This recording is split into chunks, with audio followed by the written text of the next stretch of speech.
Dans cette vidéo, je vais vous présenter 13 astuces qui vont pas vous faire gagner des minutes, mais des heures toutes les semaines sur l'utilisation de N8N. Bonjour, je m'appelle Nayer et dans cette chaîne, on parle d'IA, on parle d'automatisation et on parle de business. Et en description, vous trouverez un document qui regroupe toutes ces astuces. Et sans plus attendre, on attaque avec la première. La première astuce où vous allez gagner énormément de temps, c'est une astuce liée à l'endroit où on passe le plus de temps forcément, et c'est les tests. Quand vous testez et validez vos nœuds et vos workflows sous N8N, c'est là où vous allez perdre le plus de temps. Et pour gagner un maximum de temps là-dessus, vous allez épingler et modifier vos données de test. Et je vais vous montrer ça. Donc là, j'ai pris un formulaire dans YouForm. C'est mon outil de formulaire préféré. Il est gratuit d'ailleurs si vous avez besoin d'un outil de formulaire. Donc là, j'ai créé un formulaire assez simple pour du recrutement où la personne saisit ses données de contact et puis elle dit quel poste l'intéresse. Très très simple, juste pour notre test.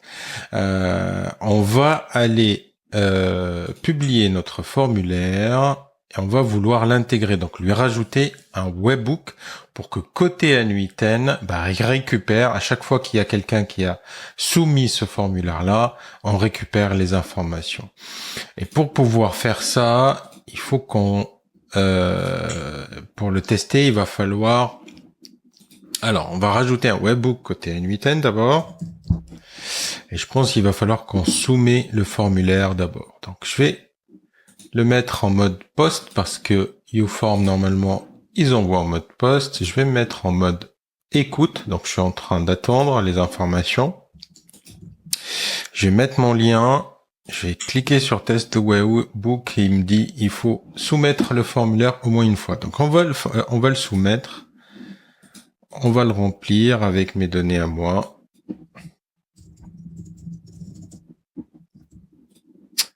Ok. Là, je vais dire que je vais devenir ingénieur en automatisation et je vais le soumettre. Ok, on l'a soumis. Et donc là, on va mettre notre webhook. On va venir ici. Vous voyez, côté webhook N8N, j'ai reçu les données de mon formulaire que j'ai saisi.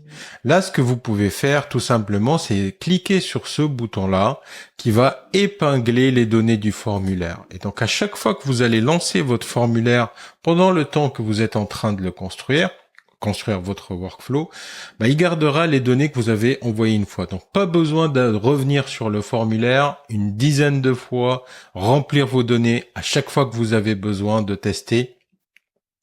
Vous l'envoyez une seule fois et c'est terminé.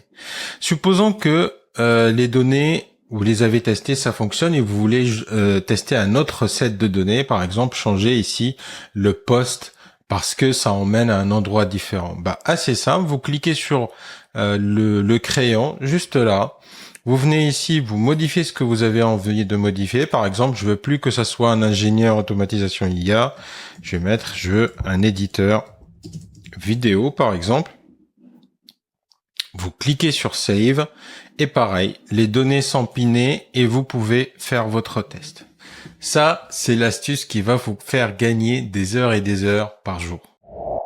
La deuxième astuce, elle va être liée au module HTTP Request. C'est un module que vous utilisez certainement plusieurs fois, voire à chacun de vos workflows pour aller appeler une API, pour aller récupérer des données, scraper des données quelque part, etc. Et parfois, la documentation de l'API est un peu barbare, compliquée à comprendre. Donc, je vais vous montrer comment vous simplifiez ça. Première chose, vous allez vous rajouter un module HTTP Request. Et donc là, il y a plein de paramètres à renseigner. Si je prends l'exemple de Tavily. Tavily, c'est une API qui va permettre d'aller rechercher le web un peu comme Google, mais via API. Tavily, il a une documentation qui est là. Il y a la documentation de son API et dans l'API, il y a Tavily Search. Il y a pas mal de paramètres. Dans ce que vous pouvez faire, vous pouvez copier cette page.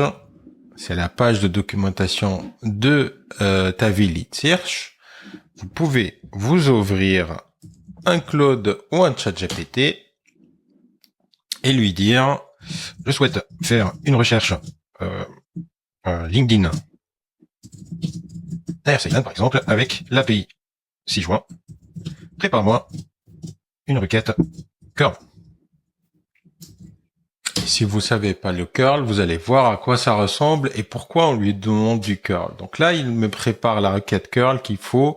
Il a compris que c'est l'API de Tavily ici, et donc il m'a préparé tout ça. Il m'a mis la query, il a mis plein de paramètres. Il a même demandé que ça soit juste LinkedIn. Les résultats viennent que de LinkedIn. Donc ce que je vais faire, c'est que je vais copier cette requête curl. Je vais revenir sur N8N.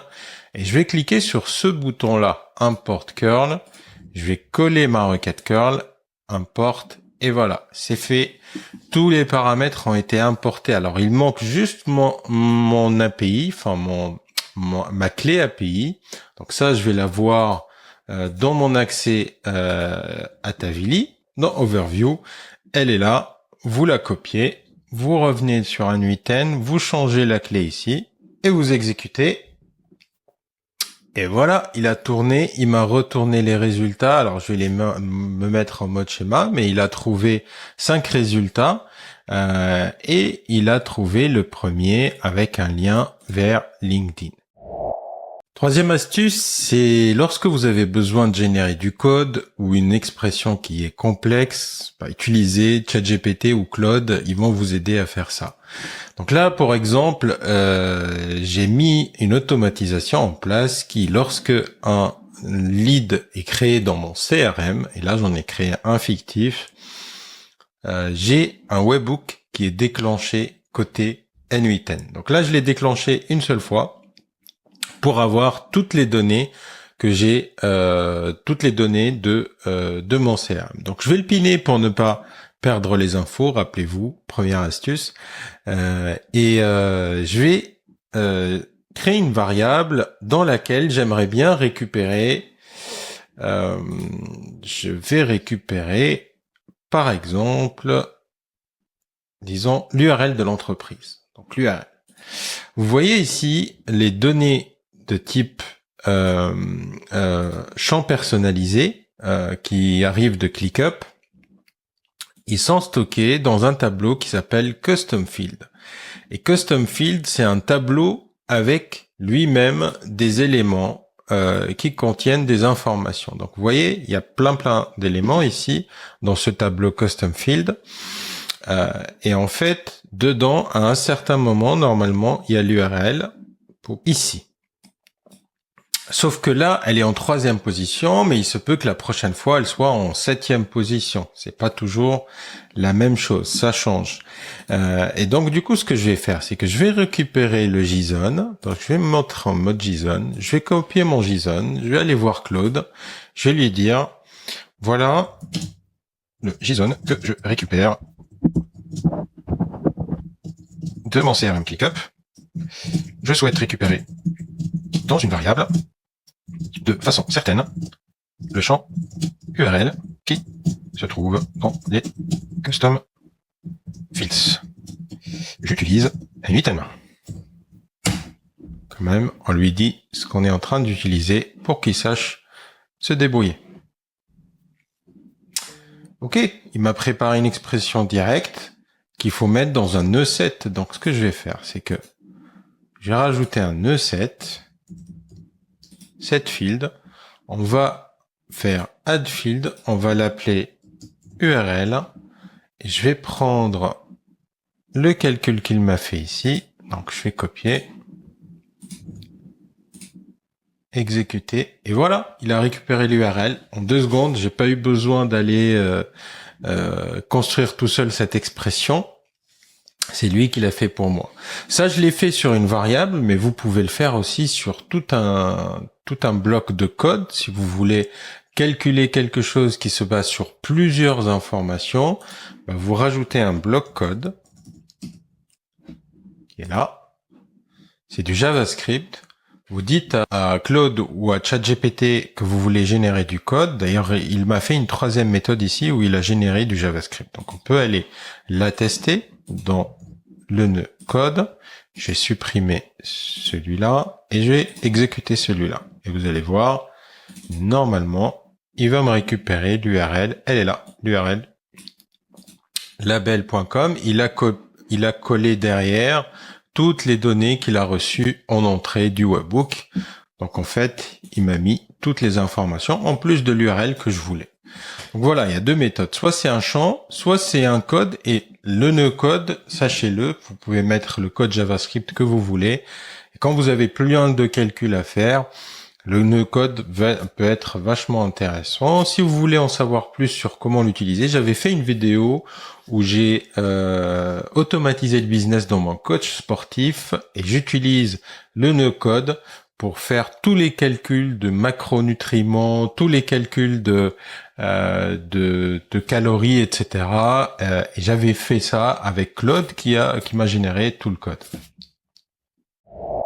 Quand vous êtes en train de créer un agent IA avec des outils, il y a une astuce qui peut vous faire gagner pas mal de temps. On va l'explorer tout de suite. Donc si je me mets un chat, que je me mets derrière juste un agent IA avec des outils, que mon agent, je lui donne un modèle. Allez, je vais utiliser OpenRouter 4 mini, c'est parfait. Et que je lui donne des outils et que dans mes outils, par exemple, allez, je vais lui donner un outil Google Calendar. Alors, vous voyez, je suis en train de créer un nouveau événement. Il faut que je sélectionne, bien entendu, le calendrier en question. Mais ici, vous voyez, dans Start et End, je peux mettre cliquer sur ce bouton et en fait, laisser le modèle décider quelle date de début et quelle date de fin il affecte à l'événement qu'il va créer. On va tester ça tout de suite. Donc, on va se mettre dans un chat et on va lui dire créer un événement pour demain, 15 heures. Et voilà, il a créé l'événement. Alors, juste un petit truc, je vais ajouter un petit info pour l'agent IA parce qu'il sait pas où est-ce qu'on en est, quelle est la date d'aujourd'hui. Donc je vais lui dire aujourd'hui et je vais lui mettre une variable. Donc là je vais mettre en mode expression et je vais mettre now. Je vais lui redemander de créer l'événement à 15 heures. Et donc si je rejette un coup d'œil sur le calendrier, vous voyez, il a créé un événement à 15 heures. Je lui ai pas spécifié de mettre un titre dessus, donc il a pas mis. Mais l'astuce ici, c'est que quand vous cliquez sur le petit bouton ici, Let the model define the parameter, c'est le modèle qui va définir les paramètres et c'est lui qui va savoir se débrouiller tout seul. Vous n'avez pas besoin de définir en détail les paramètres, donc utilisez ce paramètre quand vous en avez besoin. Quand vous avez besoin d'exécuter un workflow par différentes manières, c'est tout à fait possible de le faire dans N8N et pour cela, vous rajoutez différents triggers. Donc là, j'ai mis 3 triggers. Je peux activer ce workflow en faisant un clic, donc en cliquant sur le bouton directement ici. Je peux activer ce workflow en le planifiant à une date bien donnée. Et donc ça se passe ici, vous rentrez les paramètres. Quel jour vous voulez l'appliquer, à quelle heure, et la configuration sera faite ici. Donc vous pouvez le faire par jour, par seconde, par minute, par heure, etc. Et vous pouvez même définir un truc custom. Et je peux aussi le déclencher via un chat. Typiquement, si vous avez un agent IA avec des outils, vous voulez pouvoir converser avec lui avec le chat, mais vous voulez pouvoir automatiser son lancement une fois par jour, par exemple la nuit, il n'y a pas besoin de dupliquer votre workflow. Un seul workflow suffit et vous pouvez rajouter comme ça plusieurs triggers. Et ça, c'est quelque chose qui n'existe pas sous Make, si vous connaissez Make, et ça peut vous faire gagner énormément de temps à ne pas refaire les mêmes workflows plusieurs fois, rien que pour avoir plusieurs triggers qui peuvent déclencher un workflow. Quand vous voulez configurer un workflow pour qu'il se lance à des horaires et à des jours bien particuliers, il y a l'option dans N8N, vous utilisez ce déclencheur-là qui s'appelle Schedule Trigger Et ici, dans la configuration, vous allez changer, vous allez vous mettre en custom cran. Et ici, il y a une expression à rentrer. Tout simplement, tout est expliqué dans la documentation, dans cette page ici. Donc, vous pouvez utiliser cette page. Et si vous êtes flemmard, vous pouvez aller voir Claude ou ChatGPT. Vous leur dites, je veux déclencher mon workflow N8N les lundis, mercredis et vendredis, 8 heures. Donne-moi l'expression cran. Et voilà, il m'a préparé l'expression. On va aller la mettre ici, dans ce champ-là. Et voilà, c'est fait pour cette partie-là.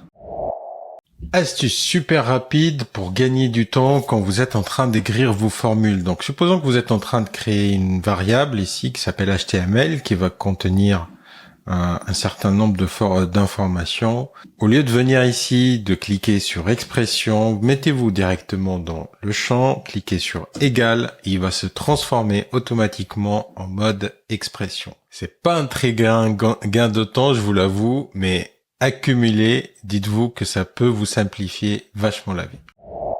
Astuce suivante, dans la même lignée, c'est les raccourcis clavier.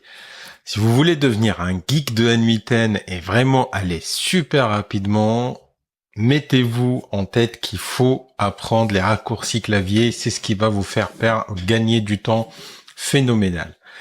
Commande S ou CTRL S sur Windows, ça permet de sauvegarder au lieu de prendre la souris, d'aller cliquer sur Save ici. Quand vous êtes sur un module, vous cliquez sur espace et vous allez pouvoir le renommer directement.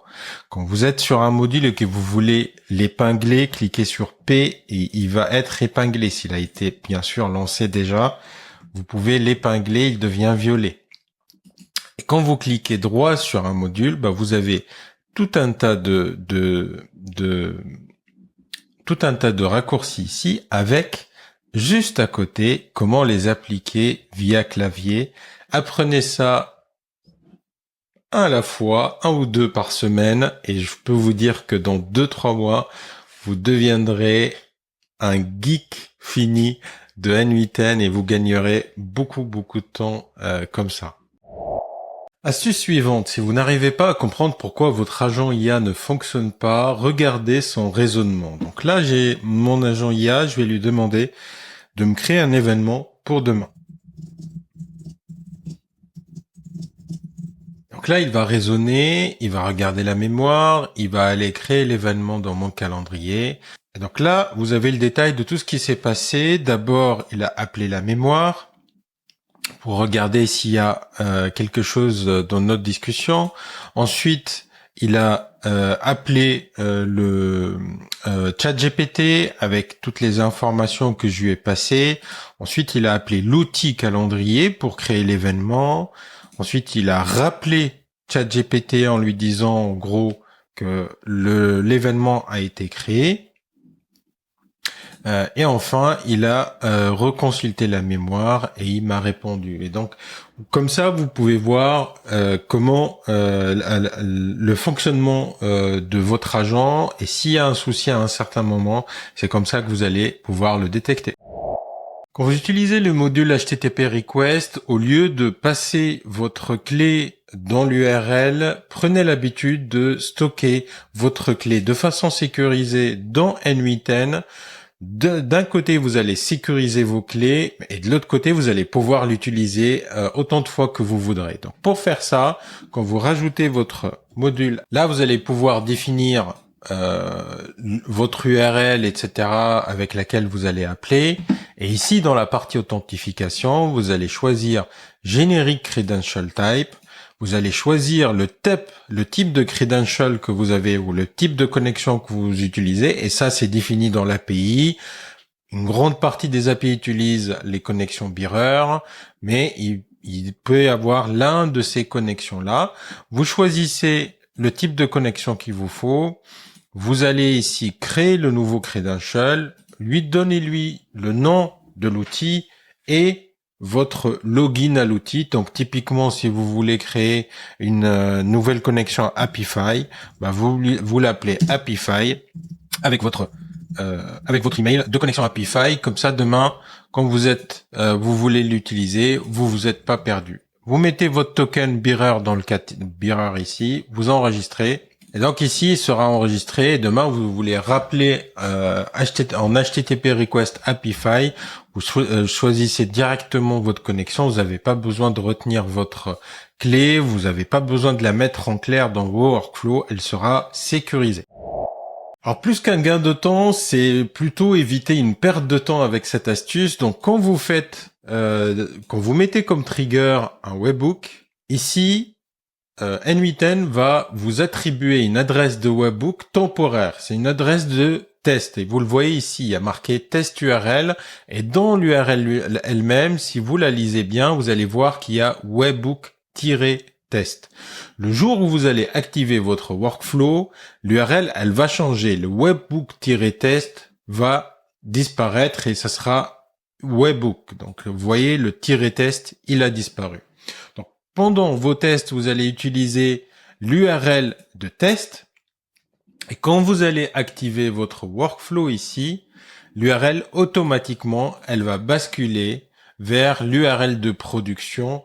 Et quand vous allez appeler via l'autre application, vous allez appeler le webhook, il va falloir la modifier. Donc, pensez, quand vous faites votre test, à utiliser l'URL de test, c'est cette URL-là qui fonctionnera. Mais dès que vous avez terminé votre workflow et vous l'avez activé, pensez à changer l'adresse du webhook dans l'application qui va vous notifier, qui va activer votre webhook, que ce soit votre CRM, que ce soit votre formulaire ou quoi que ce soit. Quand vous avez besoin de faire appel à l'IA, au lieu d'utiliser directement l'API ChatGPT ou Claude, utilisez OpenRouter. Non seulement vous aurez accès à l'ensemble des modèles LLM du monde entier en un seul clic, vous allez pouvoir aussi le changer facilement ici. Vous avez une liste déroulante avec tous les modèles, vous choisissez celui que vous voulez. Et en plus de ça, il va vous donner un rate, un taux d'appel super élevé par rapport à un abonnement que vous pouvez avoir directement avec Claude ou avec ChatGPT, où là, vous allez être très très vite limité. Quand vous prenez OpenRouter, vous allez pouvoir faire des appels, plusieurs appels rapidement. Ça peut être intéressant pour vous, mais ça peut être super intéressant pour vos clients, quel que soit leur cas d'utilisation. Quand vous êtes en train de naviguer dans votre agent IA sous N8N, il existe quelques raccourcis pour éviter d'ouvrir et de fermer les fenêtres et d'aller d'une fenêtre à l'autre. Quand vous êtes dans votre fenêtre, sur la gauche, vous allez avoir un petit bouton qui va vous emmener sur le nœud qui est à gauche. Sur la droite, ça va vous ramener sur le nœud qui est à droite. En bas, vous allez voir les nœuds qui sont connectés à cet agent-là. Vous allez avoir le modèle. Vous allez pouvoir en haut revenir vers l'agent, cliquer sur la mémoire, revenir vers l'agent, cliquer sur les outils un par un et revenir vers l'agent en haut. Et comme ça, vous allez pouvoir naviguer sans sortir de votre fenêtre ou pop-up ici, sans avoir à cliquer, ressortir et recliquer ailleurs. Ça peut vous faire gagner beaucoup de temps. Et voilà pour cette liste d'astuces sur N8N. Si vous voulez aller plus loin sur N8N, moi je vous recommande de jeter un coup d'œil sur la masterclass. Elle fait 5h30. Je vais de A à Z sur N8N. Je vous explique tout ce qu'il faut savoir pour pouvoir avoir un niveau business pro et pouvoir utiliser N8N, que ce soit pour vous, que ce soit pour vendre un service. Et puis, moi, il me reste plus qu'à vous dire à la prochaine.